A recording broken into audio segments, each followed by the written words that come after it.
This program has been brought to you thanks to the generous contributions of our patrons on Patreon.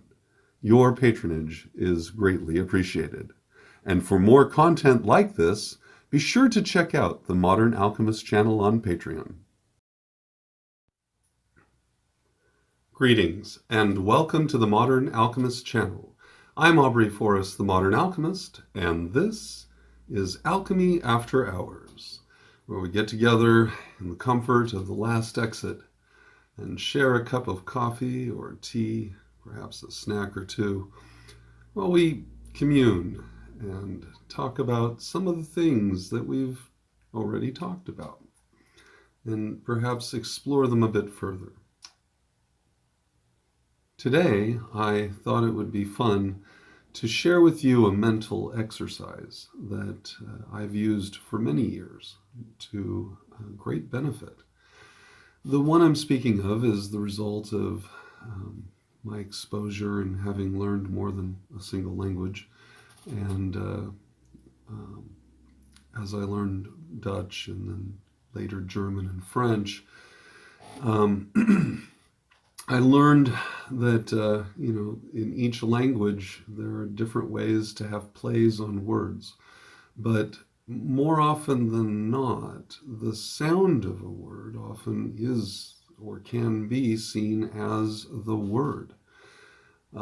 This is not necessarily always the case, but one must recognize that virtually every language, I say virtually because I don't know of every language, but of all of the languages that I have studied over the years, both living and ancient, my impression has been that the language was always spoken first and then it was later written down.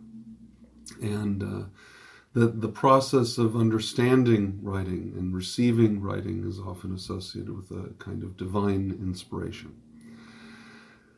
This ties into the homework for the serious student of alchemy, where I introduced you to Tenon, and how he demonstrates that the Hebrew script is an exhibition of the hand as displaying the toroidal structure of the universe. And he goes at great length describing that. And one of the takeaways from that was that the position of the hand, or in particular the device that he creates, which is a fragment of the toroid structure, right? It's an element of that. The shadow of that is what language is created from. So that means that there's a source of illumination, and then there's that structure turned or pivoted in such a way so that the shadow on the ground then is the script. And in this way, then one could say that the finger of the Lord God, that being the sun, then creates writing upon the rock, right? As a result of the shadow being displayed in a certain way. And so there you have the script. Not as dramatic as what you see, with the Ten Commandments and, Moses and the fiery finger burning stuff in. But nonetheless, that still is what is inferred or implied as a result of Stan Tenon's discovery, that you have a source of illumination and you have something in between that, and then the Egyptians would say what remains is the shoot, which is the shade. It is the impression of what can be seen, if one were to look up towards the light. So that's the idea then, that script comes first from something which is spoken and then it is written. Even in that case, the idea is that the emanation of light can be seen as speaking, right? Electromagnetism in another form can be a radio wave or a computer electromagnetic algorithm, which is capturing the sound of my voice right now and transmitting that on. There are a lot of different ways to see and identify what speech is.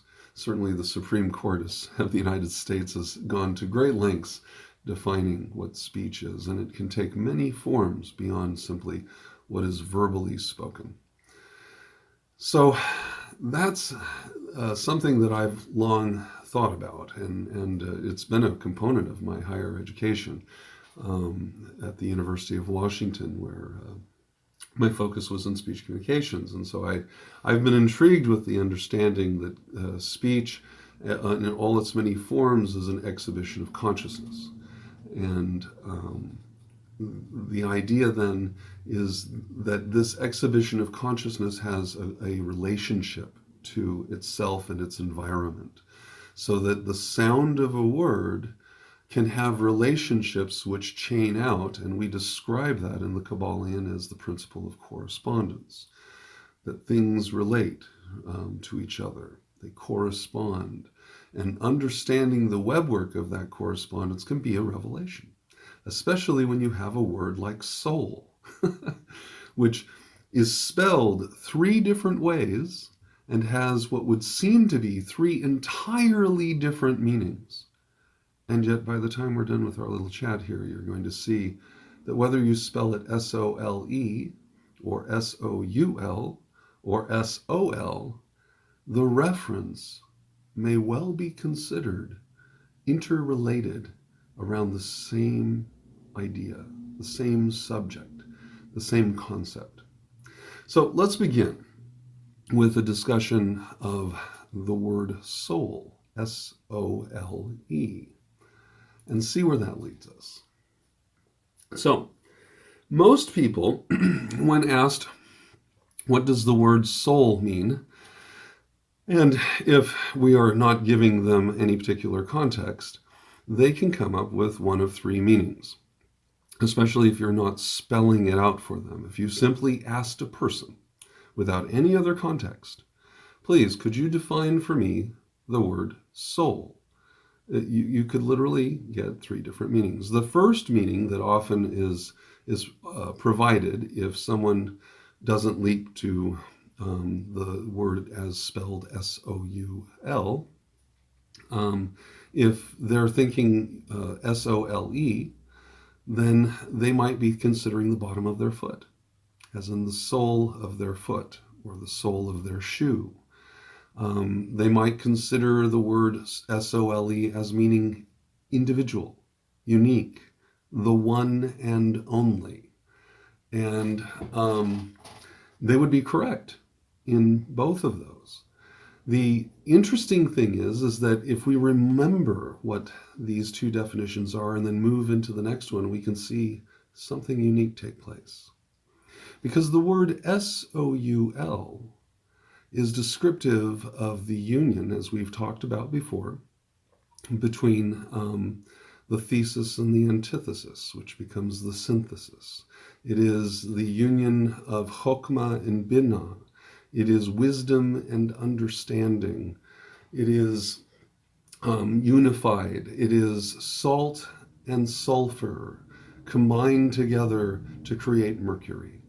And regardless of how we describe the union of the active and the passive, the volatile and the static, regardless of how we describe that unity of opposites, the yin and the yang, the expression is ever the same, that a soul is unique, a soul is special.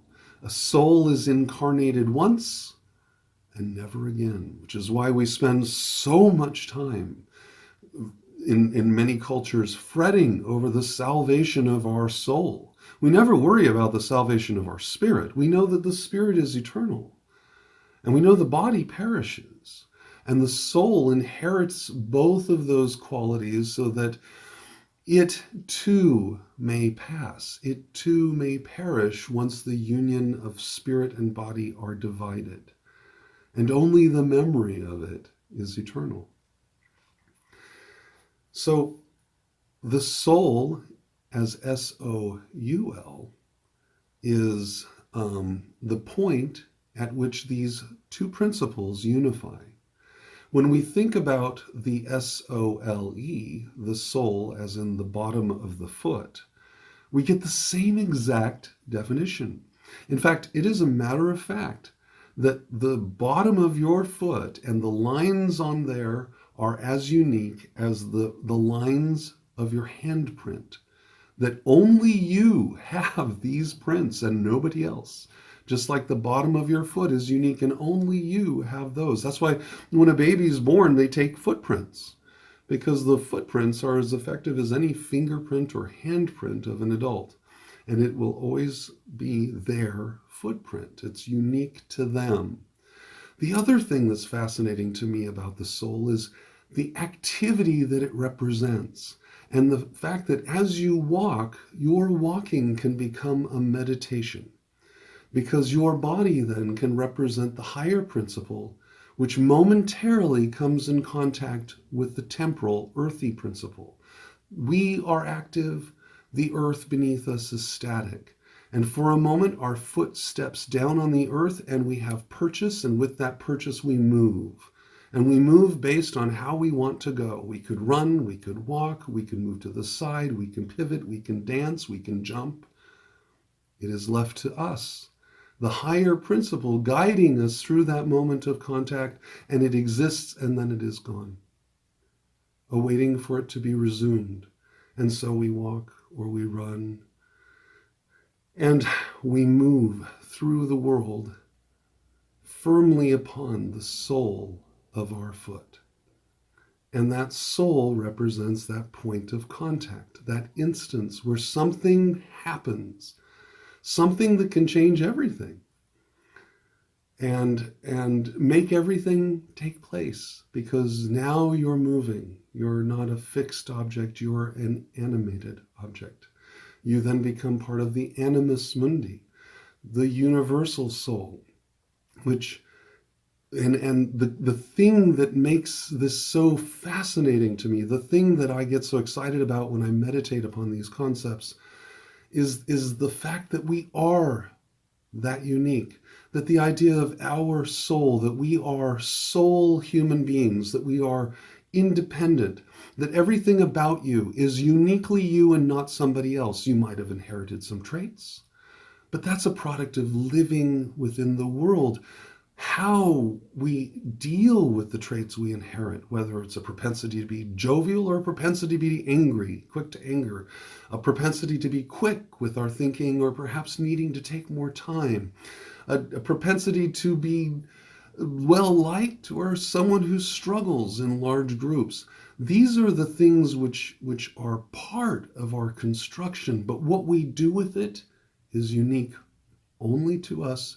There is no one else like us, not truly. There's no one else who has ever seen the world through our eyes, because we are soul individuals, unique, one and only. Even if I cloned 1,000 of me, there would still only be just one of me in each of those me's out there, because from the point of cloning and waking up, every instance thereafter, even if I were sitting in the same room, I couldn't sit in the same chair. And so my experience would always be different. It would always be somewhat augmented, somewhat unique, somehow characterized differently, because you are a living soul, S-O-U-L. You are unique. You are special. Your personal chemistry is special and unique. Now, how does this relate to the last spelling of the word S-O-L? Well, S-O-L relates to the Roman divinity Sol Invictus, the unconquered sun.